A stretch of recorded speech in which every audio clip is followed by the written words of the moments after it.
안녕하세요 여러분, 세상 돌아보기입니다. 오늘은 23년 4월 18일이고 화요일입니다. 올망졸망 꼭지를 하나 골랐고요. 미국 공군 이야기를 좀 해보려고 합니다. 이제 근접 지원 항공기라고 그래서 그 독특한 외모 때문에 어떻게 보면은 미국의 힘의 상징의 하나로 많이 등장하는 거죠, 전 세계에.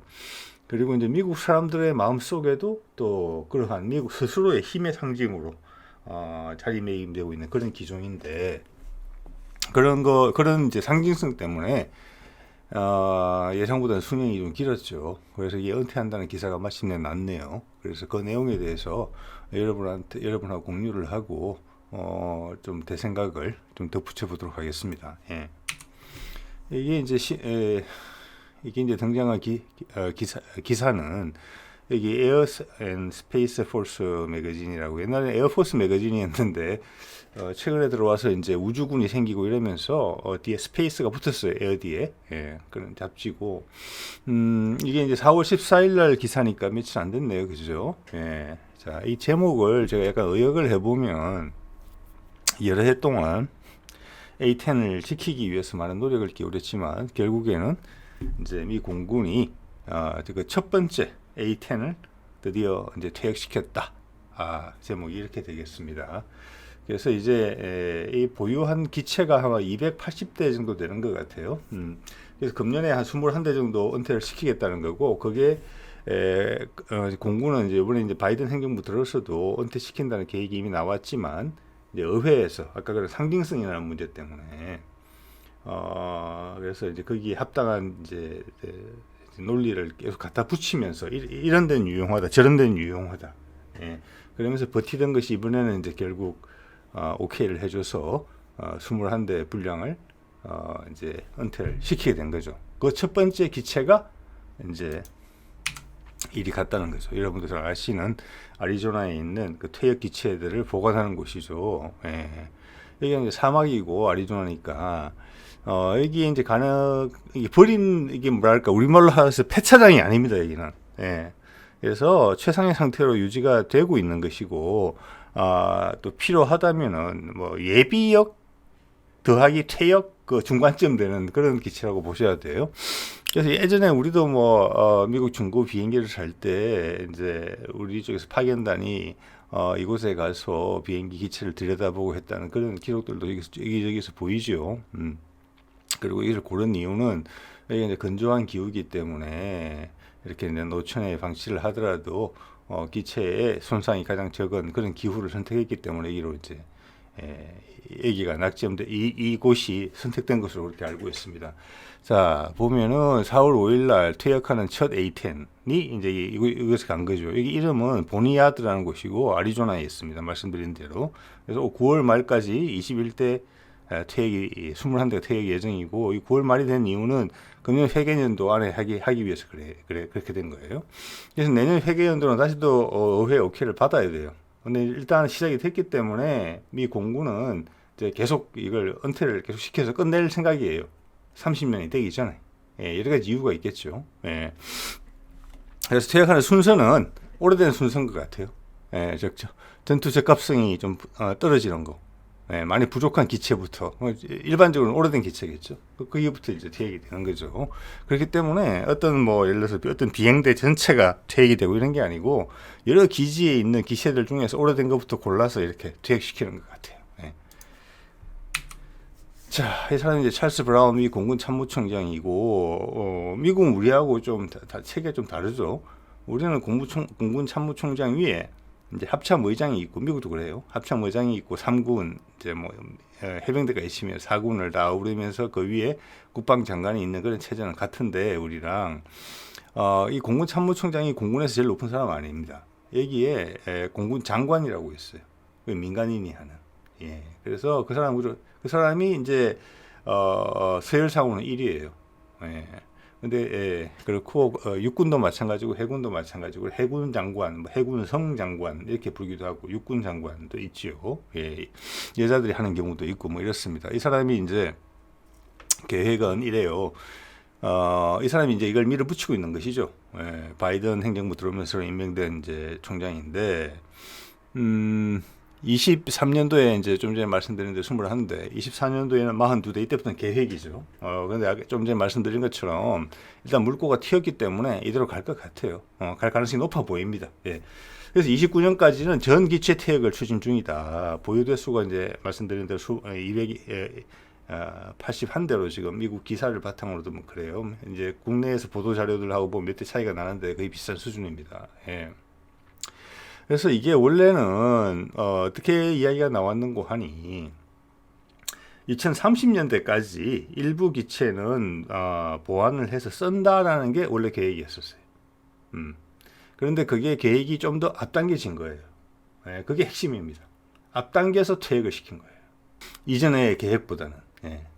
자, 그 내용은 좀 이따 말씀을 또 드리도록 하겠습니다. 예. 자, 이게 이제 이 기체에 대해서 잠깐 알아봐야 되겠죠. A10 뭐 이런 거 잘 아시는 기체고 근접 지원 항공기죠. 하는 일은 뭐하고 똑같다고 생각하시면 되느냐면은 공격 헬기 있죠. 예, 우리도 가지고 있는 뭐 코브라 헬기나 또 그 아파치 헬기 이런 기능하고 같아요. 예, 그래서 근접 지원 항공기고 속도도 느리죠. 예, 그 지상 병력을 지원하는 역할을 해주는 건데, 그래서 밑에서 쏘아 올리는 뭐 기관총 정도는 맞고 버텨야 되기 때문에 거기에 합당한 이제 강성을 가지고 있고 이런 식으로 이제 보시면 될 것 같아요. 근데 이제 날짜에서 보시면 아시겠지만 이제 1977년부터 배치가 최초로 시작됐으니까 자그마치 지금 55년? 네, 55년쯤 됐으니까 오래됐죠. 그래서 이게 이때까지도 생존할 수 있었던 것은 이제 구소련의 이제 붕괴 이후에 미국이 주로 관여했던 전쟁이라는 것이 그 상대방이 미국보다는 한 수가 아래인 적들하고 좀 상대를 했기 때문에, 또 그런 적들과 교전을 하는 경우에는 그들이 어떻게 어느 정도의 방공망을 가지고 있다 하더라도 미군의 화력으로 사전에 제압을 한 상태에서 지상전이 전개가 대부분 됐기 때문에, 또 뭐 아이시스나 기타 그런 세력들은, 민병대 세력들은 아예 뭐 대공 화력이라는 게 없고, 자, 그런 상태에서 이제 지상전을 하게 되고 근접 지원을 이런 항공기로 했기 때문에 이 항공기는 여전히 유효했었어요. 예. 물론 그래도 뭐 그들이 갖고 있는 휴대용 대공 미사일 같은 거에 격추가 되고 하는 그런 문제는 지적이 됐었고, 그런 거는 아파치 헬기의 지적하고 똑같죠. 둘 다 베트남 전쟁을 겪으면서 근접 지원을 해야 되겠는데 육군 쪽에서 생각한 게 코브라 헬기 같은 것이었고, 그게 발전이 아파치고, 그것도 오래됐죠, 아파치도. 예. 거기에 또 대응해서 공군에서 생각한 게 또 A10이에요. 같은 역할을 하는 거예요. 그래 보시면 되는데, 지금 이제 미군이 지금 바짝 신경을 쓰고 있는 것은 이제 우리가 상대해야 될 적은 러시아나 특히 중국 같은 국가들이다. 특히 중국에 대해서는 각을 많이 세우고 있잖아요. 자, 그러면 그들 적을 미군에서는 어떻게 평가하느냐? Near Peer Adversary라고 이야기를 하죠. 이거는 뭐냐면은 수준이 우리랑 급이 비슷한 군대랑 싸운다는 뜻이에요. 적의 수준이, 국방력의 수준이 우리랑 비슷하다. 뭐 많은 부분에서 인정을 하고 있는 부분이죠. 뭐 중국군의 급속한 신장으로 인해서 미국의 군사적 우위가 사라지고 있다. 일부에서는 역전당하고 있다. 이런 이야기가 나오는 거니까 거기에 맞는 이야기예요. 자, 그런 적을 이제 상대를 해야 되는데, 그런 적을 상대하기에는 이런 무기 체계가 적절치가 못하다. 그래서 은퇴를 해야 되고, 또 이 은퇴를 안 하면 이게 계속 돈을 잡아먹기 때문에 여기에 들어가는 돈을 절약을 해서 지금 봐서는 미 공군 같은 경우는 6세대 전투기를 만들어야 된다. 거기에 모든 지금 뭐랄까 자원을 투입하고 있다. 예, 이렇게 보셔야 될 것 같고, 그게 이제 다른 기종에도 영향을 미치게 돼 있죠. 그래서 이게 어떻게 보면 미 공군이 구조조정을 하는 거예요. 이제 지난 30년간 경험했던 그런 전쟁이 아니라 이제는 본격적인 전쟁, 우리하고 어깨를 겨룰 수 있는 적과의 전제를 하려면 이제 무기 체계가 획기적으로 바뀌어야 된다. 미국의 군사적 우위를 계속 유지해야 된다. 계속 근데 그 격차가 너무 좁혀져 있다. 지금은 다시 늘려야 된다. 이게 미국 입장이에요, 전반적으로. 예. 자, 그 과정에서 A10이 이제 예상보다도 빨리 은퇴가 됐다. 이렇게 보시면 맞을 것 같아요. 자, 이게 이제 근접 지원 항공기 헬기랑 공격 헬기랑 이제 역할이 비슷하다 했는데, 여기 보면 순항 속도가 560km밖에 안 돼요. 시속이 최고 속도 700km니까 헬기보다 조금 빠른 정도고, 2차 세계대전 때 프로펠러 비행기 속도랑 비슷해요. 예, 많이 느린 건 분명하죠. 예. 자, 여기도 이제 우리한테 인연을 하나 남긴 게 있죠. 우리도 지금 새로 개발 중인 최신형 무기 체계인데, A10에 유산을 우리가 하나 물려받은 게 있죠. 이게 바로 이제 GAU-8이라는, 어떻게 보면 이제 A10의 대명사 같은 무기 체계였죠. 30mm 기관포. 저걸로 저게 이제 기갑차력을 격파를 한다 저건데, 이 비행기를 위해서 개발된 기관포예요. 예. 예. 그래서 우리는 이 기관포를 이제 함정에, 해군에서 함정에 근접 방공 체계로, 근접 방어 체계의 포로 우리 채택을 해서 개발하고 있죠. 국산하는 과정에서. 예. 그런데 이제 어떻게 보면 비행기에서 이걸 사용한다고 하면은 저게 주력인데, 저게 사거리가 기껏 해봤자 몇 킬로밖에 안 될 거잖아요. 직사하는 거니까. 그러니까 저게 기갑세력의 몇 킬로미터 앞에까지 접근을 해서 저걸 발사를 해야 되는데, 원래 그렇게 이제 디자인이 된 비행기고, 그 이후에 뭐 조금씩 역량을 확대해 왔지만 기본적으로 그렇거든요. 근데 그게 기본적으로는 요즘같이 미사일, 소형 미사일 방공 체계가 보병들을 포함해서 뭐 일반적인 지대공 미사일 같은 거는 뭐 엄청나게 발전을 했고, 또 그냥 뭐 20mm, 30mm, 40mm 대공 기관포들도 이제는 레이더로 조준이 다 되고 그렇기 때문에, 이 30mm 기관포는 진짜 이거 목숨 걸고 돌진해야 돼요. 너 죽고 나 죽자 하지 않으면 이제 사실은 전장에서의 용도가 많이 이제 없어진 거죠. 예. 그래서 30mm 기관포 자체는 훌륭한 것 같아요. 그래서 우리가 이제 골키퍼에 채용이 됐고, 우리가 이제 골키퍼를 국산화하는 마당에 성능을 개량을 해서 이 포는 여전히 우리가 관심이 있죠. 아마 지금 라이센스 생산을 할 것 같아요. 생산자 라이센스를 이렇게 현재 갖고 있는 업체 입장에서도 다른 데서는 뭐 용도가 없기 때문에 비싸지 않은 가격에 그런 권리를 우리한테 줄 것으로 보이죠. 이때 추측입니다, 이거는. 자, 이게 이제 우리가 LIG에서 개발하고 있는, 이제 한참 개발하고 있겠죠. 30년 가기 전에 아마 개발해서 나올 거예요. 마하 4 이상도 대응이 가능한 거니까 초음속 내지는 극초음속까지 방어할 수 있는 무기 체계예요. 기존에는 이제 펠랑스, 미제, 20mm, 이건 30mm. 그거보다 파괴력도 훨씬 세고 또 대응 속도도 훨씬 빨라요. 네, 우리 주변국에서 초음속 미사일, 극초음속 미사일들을 대한 미사일을 채용하니까 그에 대해서 대응해서 나오고 있는 체계예요. 미국은 별다른 움직임이 없어요, 지금. 그냥 펠랑스 쓰고 있어요. 그것도 뭐 기껏 개량을 해서 마하 1, 2 대응하는 그 정도 될 거예요, 아마. 네. 이게 뭐 제대로 개발되면은 미국 해군이 이거 한번 사가야 될 것 같아요, 제가 봤을 때. 그런 움직임이 안 보이거든요, 그들은. 자, 하여튼 GAU-8 30mm 기관포는 이렇게 이제 살아남았다는 말씀을 제가 드리는 거고, 번외로. 예.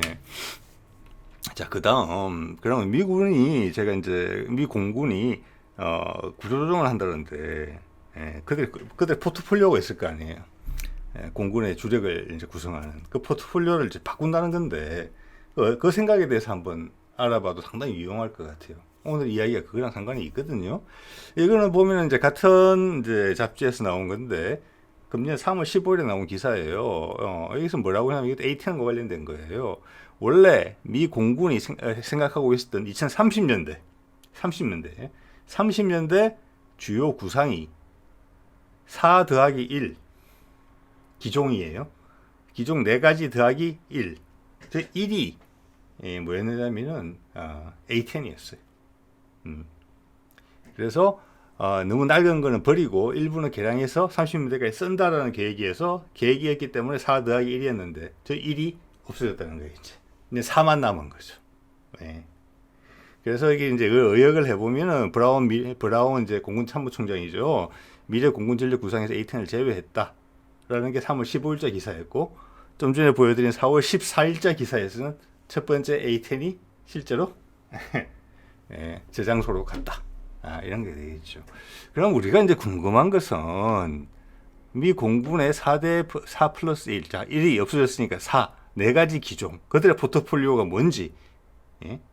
기종은 뭐며, 각각의 대수는 어느 정도인지, 이거가 상당히 궁금한 부분이 되겠죠. 미 공군의 위상이죠. 여기 나타나 있는 거죠. 예. 볼게요. 자, 기사 내용을 그대로 제가 이제 캡처한 겁니다. F-35, F-16, F-15, F-22 이렇게 돼 있죠. F-35, 16, 15, 22인데 F-22는 30년 무렵에 30년부터 배치를 하기로 돼 있어요. 지금 6세대 전투기가 이게 사실 핵심이에요. 지금 있는 F-35부터 F-22는 그때까지 버티는 용도예요. 버티는 용도. 버티면서 저기에 대한 운영비를 최대한 줄이고, 불필요한 추가 구매도 줄이고, 그래서 A-10 같은 것도 빨리 버리고, 그 돈을 모아서, 왜냐하면 미 공군만 돈을 쓰는 게 아니기 때문에, 또 미국도 어려워진 경제에, 그걸 6세대 개발로 가장 원래 6세대 기체의 출현을 30년대 중후반 이후로 봤단 말이에요. 근데 우리 군에서 그렇게 봤을 거예요. 근데 그게 이제 미국이 전격적으로 30년 2030부터 배치를 목적으로 한다고 했어요. 저거랑 4.5세대 저렴한 전투기 하나 더. 네. 자, 그러려면 돈이 많이 들겠죠. 10년도 안 남은 시간에 두 가지 기체를 개발하겠다. 그래야만 중국의 추격을 따돌릴 수 있다. 우위를 계속 공군의 우위를 유지할 수 있다. 미군이 2차 세계대전 이후에 2차 세계대전 포함해서 한 번도 전쟁에서 공군의 우위를 잃어본 적이 없다. 즉 이번에는 잘못하면 그럴 수도 있겠다. 절대 그런 일이 발생해서는 안 된다. 그래서 6세대 전투기를 어려운 여건 속에서도 불구하고 2030년부터 배치하기로 하겠다. 그래서 전 세계가 같이 움직이는 거잖아요. 거기에 따라서. 자, 그런 게 지금 핵심이에요. 자, 그런 면에서 이제 하나 짚어볼게요. F-22부터 이야기를 해볼게요. 자, 현재 제가 빨간색으로 표시해놓은 F-35와 F-22는 제가 보기에는 전력에는 크게 도움이 안 돼요. 미 공군 핵심 전력이 아니에요. 좀 이따가 이제 그게 대한 제가 왜 그렇게 생각하는지 이제 데이터를 통해서 자료를 통해서 한번 보여드리겠습점은 그렇지만 어떻게 보면은 미 공군 또는 미국 전체 군사력이라는 입장에서 내지는 미국의 힘이라는 점에서 어떤 상징과 같은 존재예요. F-35, F-22, A-10도 그랬잖아요. 근데 A-10은 일단 내보냈지요. F-35, F-22는 감히 그러지 못해요. 그래서 30년까지는 저 모양새를 가지고 갈 거예요. 아슬아슬하죠. 그리고 6세대 전투기가 잘 나와야 되겠죠. 네. 자, F-22 이야기부터 잠깐 해볼게요. 현재 이게 가지고 있는 기체 수는 한 180대 정도로 지금 알려져 있는데 지금 이것도 20년이 넘은 기체거든요. 그런데 개량 계획이 몇 번 있었지만 개량 계획은 다 물 건너갔고 그게 6세대로 바로 대체가 되는 거예요. 새로운 기체로. 네. 그렇기 때문에 실제 작전에 투입해서 전력으로 활용될 수 있는 기체 숫자는, 즉 하늘을 날아다닐 수 있는 기체는 100대가 안 될 것으로 보여요. 100대가. 그거는 많은 분들이 아마 인정하실 거예요. 자, 그러면 한 80몇 대? 80대? 뭐 100대 안쪽이에요. 주력이라고 보기 힘든 수준이에요. 그리고 시간이 갈수록 계속 작전 투입이 불가능한 기체가 늘어나고 있겠죠. 이쪽에서 부속품 꺼내서 살아남은 기체한테 돌려쓰고 그렇게 하겠죠, 지금. 네.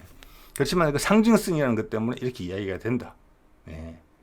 그래서 현재 F-22의 위상은 30년 무렵부터 나올 6세대의 기체의 위상과는 전혀 다르죠. 저 6세대는 주력이고 미 공군이 만약 저기서 뭐가 잘못된다 그러면은 미 공군은 크게 낭패를 보게 될 거예요. 6세대 전투기. 예. 그런 위험도 있어요. 제가 보기에는. 자, F-16이 숫자상으로 현재 주력이에요. 이거 구글 검색하면 금방 나옵니다. 그리고 여러분 혹시 궁금하시면은 구글 검색하시면 나오고 여기에 대해서 이 자료가 어디서 바탕을 뒀는지도 나옵니다. F-16은 1000대 이상을 가지고 있어요. 미 공군에서만. 예. 뭐 대부분 미 공군에서 가지고 있겠죠. 이게 숫자상의 주력이에요. 1000대 이상 가지고 있어요. 자, 그 다음은 F-15입니다. F-15는 F-15 뭐 CD형하고 F-15E형 포함해서 484대가 지금 있는 걸로 돼 있는데 여기에 뭐 F-15EX형도 추가로 주문을 해서 지금 많이 사고 있죠, 미 공군이. 제가 봐서는 F-16과 F-15가 주력이에요. 미 공군에. 그 두 개 합쳐서 지금 1,500대 가량 되는 거잖아요. 예, 이게 현재 주력입니다. 숫자적인 주력이기도 하고 미 공군 조종사들의 신뢰를 받고 있는 기종들이기도 해요. 자, 이 기종들은 우리도 써서 알잖아요. F-16과 F-15는 신뢰성 있는 기종이에요. 조종사들도 그렇게 생각하고. 자, 또 하나 여기서 지적하고 싶은 부분은 뭐냐면은 F-15가 484대가 있다고 되어 있는데 미 공군에 등록된 게 이만큼이라는 거고 실제 작전에 투입될 수 있는 기체는 이거보다 작을 거예요. 우리나라도 이제 차량 등록대 수가 뭐 100만 대, 200만 대 넘어가겠지만 그 차량이 모두 운행 가능한 건 아니잖아요. 여러 가지 이유로 운행이 불가한 차들이 있을 거예요. 주로 뭐 고장이라거나 처박혀 있거나 이런 차들이 많이 있겠죠. 그렇지만 폐차가 안 된 차들 많이 있을 거예요. 폐차될 때까지는 폐차가 처리가 될 때까지는 등록된 차량이에요. 그런 개념을 여기도 적용시켜야 돼요. 그래서 실제 날아다닐 수 있는 비행기하고 등록된 비행기 숫자는 차이가 나는 거예요. 그게 아까 이제 F-22 같은 경우에요. 등록되어 있는 기체는 180대. 실제 날아다닐 수 있는 기체는 100대가 훨씬 못 미칠 거다. 예, 그런 이야기예요. 자, 그런 면에서 이제 지상에서 정비도 많이 필요 없고 활용도가 높은 기체가 F-15, F-16 이런 기체죠. 말씀드린 것처럼 우리도 그것은 우리 공군인도 만족하면서 쓰고 있는 기체니까. 자, 그걸 염두에 두시고 F-35를 볼게요. F-35를 치니까 이런 이제 숫자가 떠요. 450대인데 이 450대는 공군만이 아니라 공군, 해군, 해병대를 다 합친 것이라고 위에 되어 있어요. 그러니까 F-35A형, B형, C형 다 포함된 거예요. 자, 그러면 이게 등록된 비행기 수가 지만큼인데 우리 오늘 공군 이야기를 하고 있잖아요. 자, 그러면 초기형, 여러분 어제도 제가 말씀드린 것 같은데 F-35는 개발 기간이 워낙 길었고 전력 공백을 우려해서 마일스톤 C, 즉 대량 생산 품질 검증을 거치지 않고 개발과 생산을 동시에 시도한 거예요. 그래서 특혜를 받은 기종이죠. 예. 그래서 그 마일스톤 C 그게 고정이 되면은 즉 군과 제조업체가 그래 ROC에 맞게 된 거야. 이제는 대량 생산해. 원래 계획대로 사야 되겠어. 오케이를 아직 못 받았고 그 마일스톤 C가 계속 늦춰지고 있는 상황이에요. 그런데 미국이 지금 30년까지 배치를 한다 이야기가 나왔단 말이에요. 6세대 전투기를 그것도 4.5세대까지 같이 끼워서 원래는 한 10년 뒤로 예상했기 때문에 그 기간 동안에는 무주공산이었어요. F-35밖에 쳐다볼 게 없었어요. 그죠? 미국이나 공군이나 데리고 가야 돼요. 그거를 로키드 마틴에서 이용했던 측면도 있어요. 어떻게 보면. 그렇지만 이제 중국의 부상에 따라서 6세대 배치를 갑자기 앞당기고 연구 개발을 확 시작했잖아요. 거기다 돈이 쏠리기 시작했잖아요. 그러니까 F-35가 갑자기 서자 취급을 받는 거예요. 예.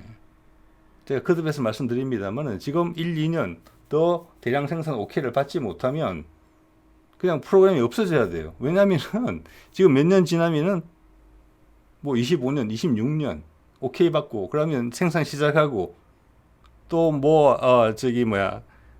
군 적합한등 받고 이러다면은 그냥 30년이 되는 거예요. 예.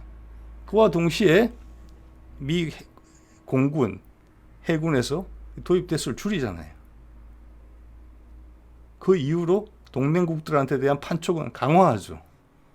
그 와중에 우리가 20대를 물은 거예요. 지금 4조 원을 주고 아직 계약은 안 했겠지만